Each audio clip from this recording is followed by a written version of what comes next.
দেখছেন ডব্লিউবিবি নিউজ। তরুণী চিকিৎসকের মৃতদেহে যে ধরনের এবং যত সংখ্যক আঘাতের চিহ্ন মিলেছে তা কি একজনের পক্ষে করা সম্ভব?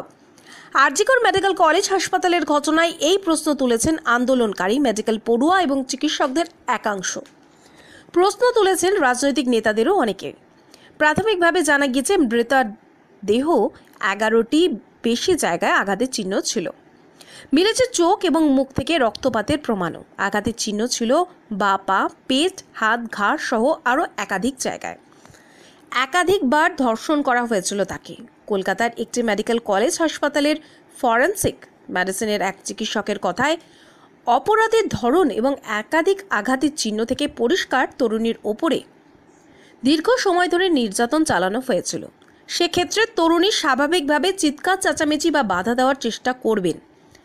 একজন এই ঘটনা ঘটালে তরুণী হয়তো চিৎকার করতে সক্ষম হতেন, কিন্তু তিনি তা করতে পারেননি। তাই একাধিক জন জড়িত বলে প্রাথমিকভাবে মনে হচ্ছে। শহরের আরও একটি মেডিকেল কলেজ হাসপাতালে ফরেনসিক মেডিসিনের এক চিকিৎসক জানাচ্ছেন, এই ধরনের অপরাধে একজন জড়িত থাকলে সাধারণত এই আঘাতের চিহ্ন থাকার কথা নয়। ওই চিকিৎসকের কথায় তরুণীর শরীরের প্রতিটি ক্ষত পরীক্ষা করলে এই প্রশ্নের উত্তর মেলার কথা। অপরাধের ধরন দেখে একজন জড়িত বলে প্রাথমিকভাবে মনে হচ্ছে না। ফরেনসিক মেডিসিনের আর এক প্রবীণ চিকিৎসক বলেন, একজন জড়িত থাকলে শরীরের এতগুলি অংশে আঘাতের চিহ্ন মেলার কথা নয়। একাধিক আঘাত থাকতেই পারে, কিন্তু সেগুলি শরীরের 2-3টি অংশে থাকার কথা। এখানে মুখ থেকে শুরু করে পা সর্বত্রই একাধিক গভীর ক্ষত। 35 মিনিট সময়ের মধ্যে এত জায়গায় এতগুলো আঘাত এবং একাধিকবার ধর্ষণ থেকে তাই নানা সংশয় দেখা দিচ্ছে।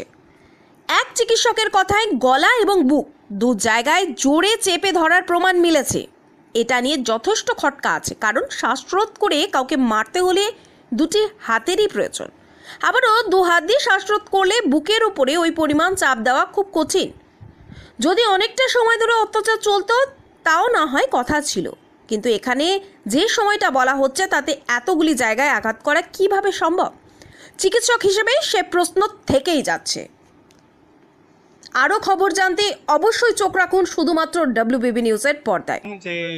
গতকাল আমরা খবর পেয়েছি যে আরজিকর মেডিকেল কলেজের একজন সেকেন্ড ইয়ার পিজিটি সে নিজের কর্তব্যরত অবস্থায় তার রেস্ট নেওয়ার রুমে তাকে পরের দিন সকালবেলা ধর্ষিত অবস্থায় পাওয়া গেছে, এবং এই নির্মম ঘটনার প্রতিবাদেই আমাদের